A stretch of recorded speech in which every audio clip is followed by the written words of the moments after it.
This channel does not promote any violent, harmful, or illegal activities. All content provided by this channel is meant for an educational purpose only.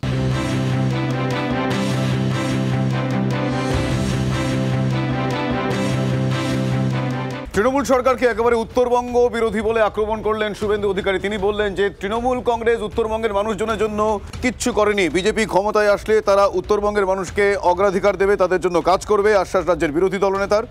তার দাবি, স্বাধীনতার এতদিন পরেও উত্তরবঙ্গের মানুষ নিজেদের অধিকার পাননি, তাই তারা অভিমানে আলাদা রাজ্য বা বিচ্ছিন্ন হওয়ার কথা বলেন। বিজেপি বাংলায় ক্ষমতায় এলে উত্তরবঙ্গে এমন উন্নয়ন করবে যে আগামীতে উত্তরবঙ্গকে আলাদা রাজ্য বা বিচ্ছিন্ন হওয়ার কথা ভাববেন না সেখানকার মানুষ। হাতে কাজ, পেটে ভাত, মাথায় ছাদ, এটাই ভারতীয় জনতা পার্টির অঙ্গীকার। শিলিগুড়ি থেকে এই বার্তা দিয়েছেন শুভেন্দু অধিকারী। আমরা ভারতীয় জনতা পার্টির সরকার এলে অগ্রাধিকারের ভিত্তিতে উত্তরবঙ্গে করব এবং এমন কাজ করব যাতে উত্তরবঙ্গের মানুষ আগামী দিনে উত্তরবঙ্গকে আলাদা রাজ্য করা বা বিচ্ছিন্ন হওয়ার কথা না ভাবেন। তারা তো এটা বলেন অভিমান থেকে, স্বাধীনতার এতদিন পরে তাদের অধিকার তারা পাননি বলে।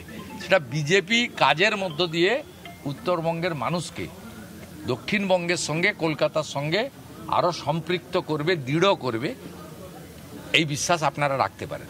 নতুন করে ভোটের আগে ঢপবাজি মারলেও এখানকার লোক জানে যে মমতা বন্দ্যোপাধ্যায় আদ্যপান্ত হিন্দু বিরোধী, উত্তরবঙ্গ বিরোধী। তার আমলে কাজ পাওয়া যায় না। অর্থাৎ এখানকার লোক 2014 সাল থেকেই বিজেপিকে ভোট দিচ্ছে। 2019-এ বেশি করে দিয়েছে, 2024-এও দিয়েছে। আগামী দিনে এই এলাকায় ভারতীয় জনতা পার্টি শতকরা 80% ভোট পেয়ে নির্বাচিত হবে এবং ভারতীয় জনতা পার্টির সরকার এলে আমরা উত্তরবঙ্গের উন্নয়নে অগ্রাধিকার দেব। আমাদের স্লোগান এটাই থাকবে, হাতে কাজ, পেটে ভাত, মাথায় ছাদ। এটাই ভারতীয় জনতা পার্টির অঙ্গীকার। পাল্টা উত্তরবঙ্গ উন্নয়ন মন্ত্রী তিনি কি বলছেন? তিনি বলছেন যে 2019 থেকে 24 সালের মধ্যে 8 জন সাংসদ তারা কি করলেন, তাদের ভূমিকা নিয়ে প্রশ্ন তুলছেন উত্তরবঙ্গ উন্নয়ন মন্ত্রী। তিনি বলছেন উত্তরবঙ্গের উন্নয়নে 200 কোটি টাকা পেয়েছিলেন বিজেপির 8 সাংসদ। দাবি উত্তরবঙ্গ উন্নয়ন মন্ত্রীর 200 কোটি টাকা কোথায় খরচ হয়েছে? শুভেন্দুকে চ্যালেঞ্জ করে প্রশ্ন তুললেন উদয়ন। 19 থেকে 24 বিজেপির 8 জন এমপি ছিল উত্তরবঙ্গে। এই 8 জন মিলে 5 বছরে 200 কোটি টাকা এলাকা উন্নয়নের জন্য পেয়েছিল।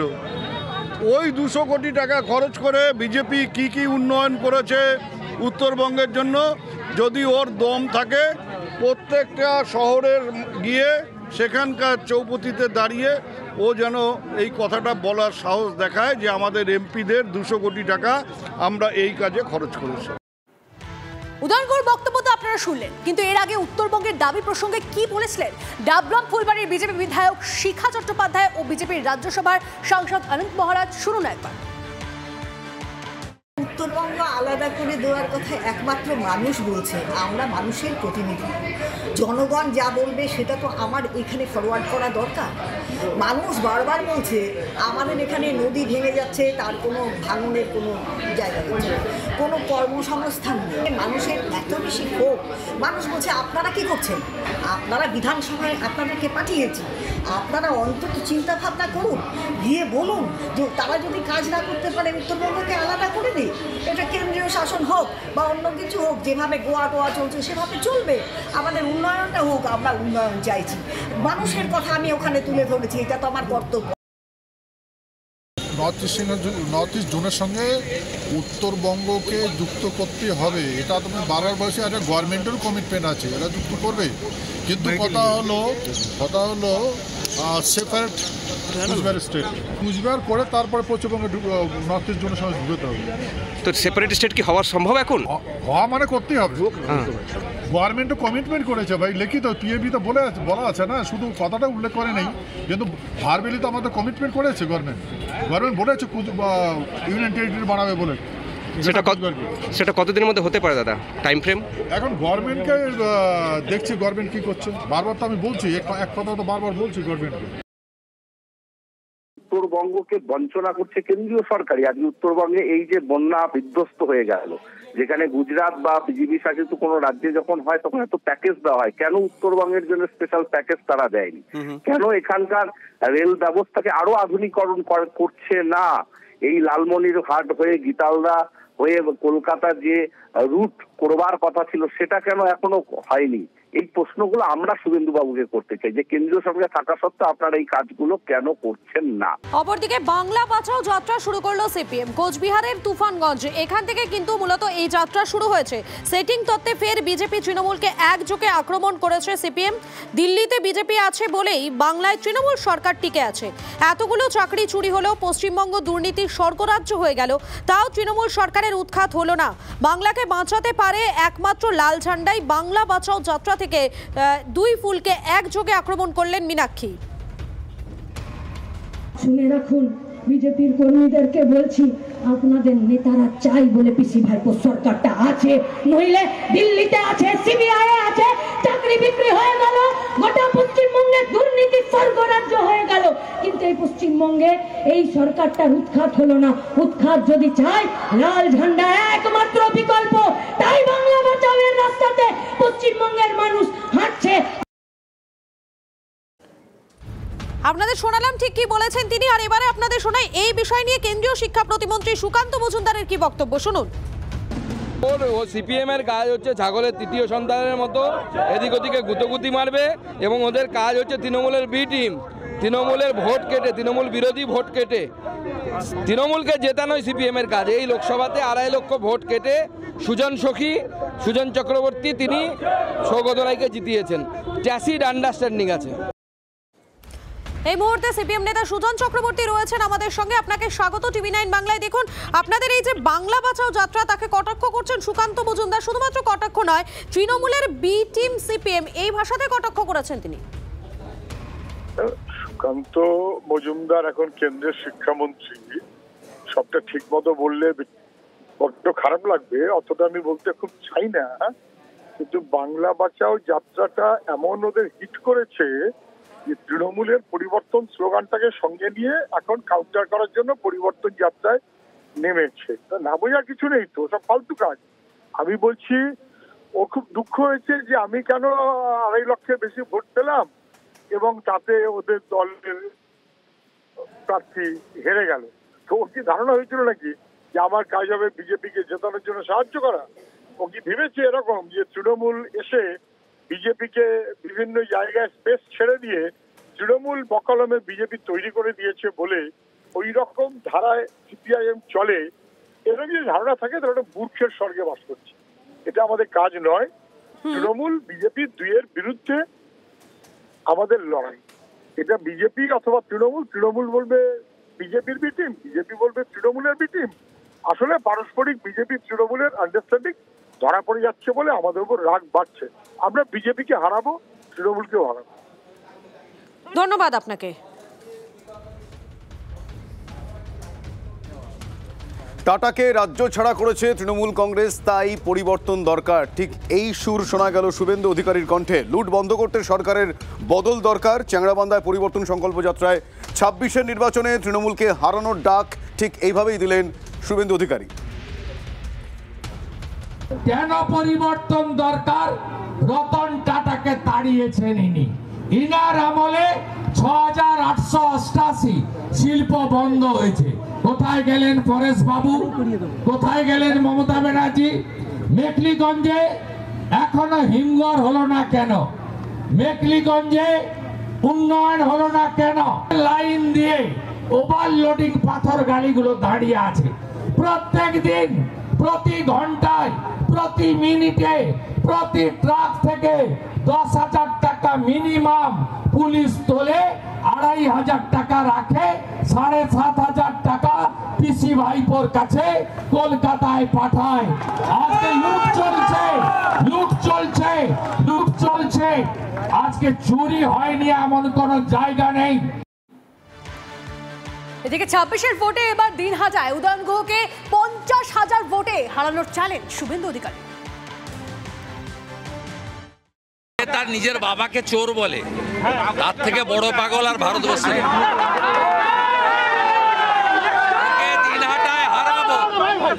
2006-এ হেরেছিল অশোক মণ্ডলের কাছে, 2021-এ হেরেছিল নিশীথের কাছে, 26-এ ওকে হারাবো শুধু নয় 50,000 ভোটে হারাবো।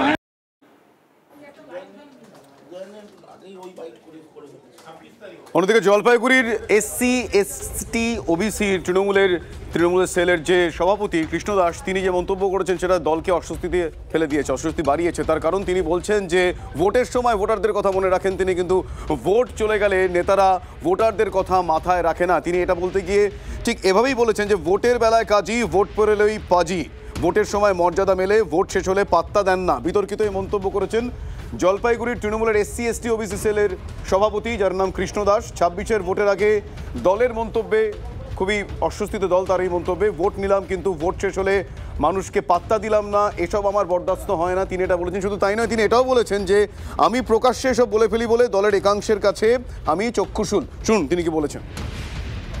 মানুষের হৃদয়ত বসো, চেয়ারত না বসে মানুষের হৃদয়ত বসো, তাহলে দাম পাবেন। তাহলে তোমার চেয়ার কাহা কোনো হাঁটবা পারিব না। আর ওই যদি ফোল্ডিং চেয়ার এখন বসেন না, যে কোনোদিন তোমাকে ফেলে দেবে। এই রেজাল্টটা খারাপ হলে না তোমার কায় কুটি যাচ্ছেন দেখিবেন, কায় যুব সভাপতি, কায় তোমার সংখ্যালঘু, কায় এসসি ওবিসি, কায় এসটি, কায় মাদার, কাক কুটে ফেলে দিবে যদি হারিয়া যান। হ্যাঁ, মানুষের যদি হৃদয় বসার কাজ সরাবে। দায়িত্ব কিন্তু তোমার পাওয়ার বাড়ানোর জন্য কিন্তু না হয়, এই দায়িত্ব কিন্তু মানুষের কাজ করার জন্য। একটা যদি ফুটবল টিম দেখেন, একটা যদি ক্রিকেট টিম দেখেন, এখন যদি ইন্ডিয়ার সঙ্গে মানে ব্রাজিলও হয়, প্রতিপক্ষ যদি ব্রাজিলও হয়, ইন্ডিয়ার যারা খেলোয়াড় তারা কি ভয়ে কাঁপবে? তারা কি বল ধরবে না? ঠিক সেরকম কৃষ্ণ দাস যেই হোক, যে জায়গায় দেখ, যদি প্রার্থী মনে করে যে পার্টি করবে, দিদি যদি মনে করে, অভিষেকদা যদি মনে করে প্রার্থী করবে, আমি আমার 100% দিয়ে লড়াই করব জিতার। আশা রাখি সবার যে আশীর্বাদ যেভাবে আছে তাতে ভালো ফল করে আসতে পারে। ঠিকই আছে, উনি নিজের দলের জন্যই বলেছেন। আপনারা দেখছেন যে পিকে বর্মা এমএলএ হয়েছেন, আমি তো দেখাই যায় না ওনাকে, উনি কোথায় থাকেন। এমএলএ বাবু, বিধায়ক বাবুকে দেখাই যায় না। তো ঠিকই বলেছেন কৃষ্ণবাবু যে ভোট নেবার সময় ভোট নিয়েছেন, বিধায়ক বাবু কাজ করার সময় একদম নিখোঁজ হয়ে গেছেন। দেখুন, দলের মধ্যেও কিছু কিছু নেতা আছে যারা অনেক সময় কিছু কিছু কাজ ভুলে যায়, তাদেরকেও স্মরণ করিয়ে দিতে হয়। কারণ দলটা হচ্ছে মমতা বন্দ্যোপাধ্যায়ের দল, অভিষেক বন্দ্যোপাধ্যায়ের দল। তো সেই ক্ষেত্রে উনি এই কথাটা বলছেন। তবে আমার মনে হয় না যে উনি দলীয় নেতৃত্বের উদ্দেশ্যে কথাটা বলছেন। উনি সিপিএম, বিজেপি, তৃণমূল সবাইকে নিয়ে কথাটা উনি বলেছেন। আর এই মুহূর্তে যে খবরের দিকে আমাদেরকে নজর রাখতে হবে, যে ব্রেকিং নিউজের দিকে, দেখুন এই যে এনামোরেশন ফর্ম, সেই এনামোরেশন ফর্ম যদি জমা না দেওয়া হয় তাহলে কি হবে? 4 ডিসেম্বরের মধ্যে এনামোরেশন ফর্ম জমা না দিলে কি হবে? সময়ে এসআইআর ফর্ম জমা না দিলে আনকালেক্টেবল শ্রেণীতে পড়বেন। 9 ডিসেম্বরের পর তাদের আবারও 6 নম্বর ফর্ম জমা দিতে হবে। শ্রাবন্তী রয়েছেন আমাদের সঙ্গে, আমাদের প্রতিনিধি। শ্রাবন্তী, 4 ডিসেম্বরের মধ্যে যদি এনামোরেশন ফর্ম জমা না দেওয়া হয় তাহলে সেক্ষেত্রে কি কি পরবর্তীতে করতে হবে? দেখো, আজকের এই সংক্রান্ত যে বৈঠক হয়েছে সেখানে এমনই নির্দেশ দেওয়া হয়েছে সিইওর পক্ষ থেকে। 4 ডিসেম্বরের মধ্যে এনামোরেশন ফর্ম জমা না দিলে আনকালেক্টেবল শ্রেণীতে তারা পড়বেন এবং পরবর্তী সময় 9 ডিসেম্বরের পর ফের তারা ফর্ম 6 অর্থাৎ নতুন ভোটার হিসেবে নাম তুলতে পারবেন। শুধুমাত্র অনলাইনে সেই নাম তোলা যাবে। আর সাধারণভাবে আমরা দেখতে পাচ্ছি গোটা জেলা জুড়ে যে চিত্র রয়েছে ডিজিটাইজেশনের, কলকাতা উত্তর এবং কলকাতা দক্ষিণ উভয় জায়গাতেই অনেকটা কম রয়েছে অন্য জেলার তুলনায়। এবং সেখানে কমিশন যেটা দেখছে যে অনেকেই শুধুমাত্র নিজেদের ইচ্ছা অনুসারে এখনো পর্যন্ত ফর্ম জমা দেননি। এই বিষয়টিকেই ভালোভাবে নিচ্ছে না কমিশন। তাদের বক্তব্য, দ্রুত এনুমারেশন ফর্ম জমা দিন যাতে তাদের নাম ওঠে। যদি একবার না ওঠে তাহলে কিন্তু পরবর্তী সময় ফর্ম 6 এর উপর তাদের নির্ভর করতে হবে। দেখো শ্রাবন্তী, এসআইআর এর কাজ দেখতে ইতিমধ্যে রাজ্যে রয়েছে কমিশনের স্পেশাল 13। সেক্ষেত্রে সুব্রত গুপ্তর নেতৃত্বে যারা রয়েছেন তারা পর্যবেক্ষণ করছেন। তো সুব্রত গুপ্ত তিনি কি এ বিষয়ে কোনো নির্দেশ এখনো পর্যন্ত কি দিয়েছেন?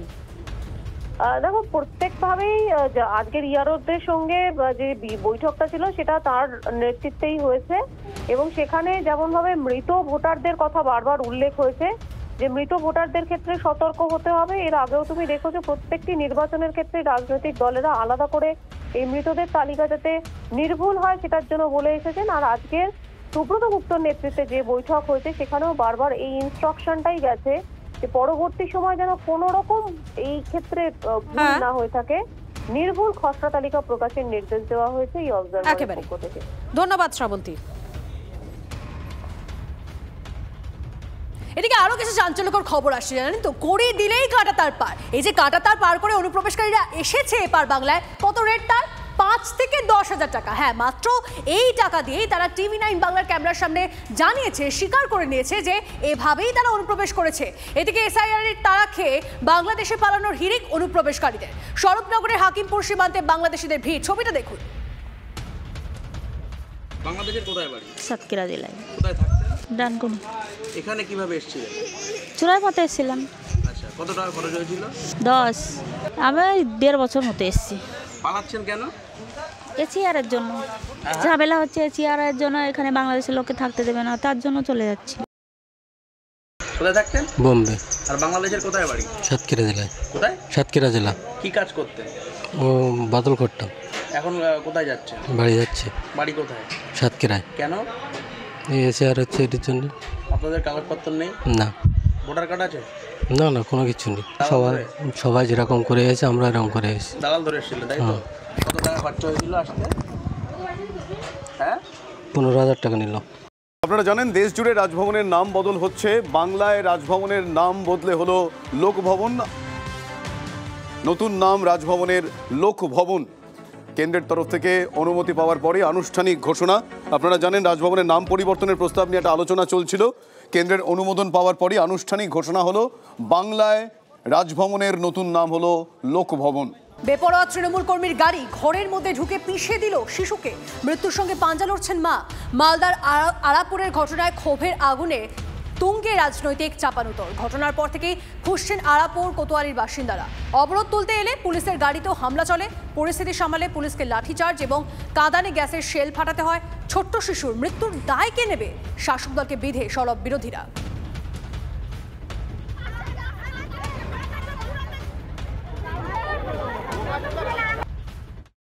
যারা দোষী তাদেরকে গ্রেপ্তার করা হয়নি।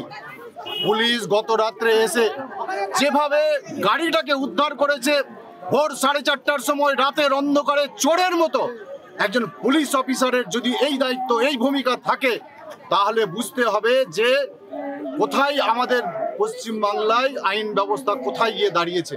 তার ক্ষতিপূরণ তো ফিরিয়ে দেওয়া যাবে না, কিন্তু আর্থিক দিক দিয়ে যদি তাকে উপকার করা যায়, এটা আমরা প্রশাসনের কাছে করজোড়ে আবেদন করব।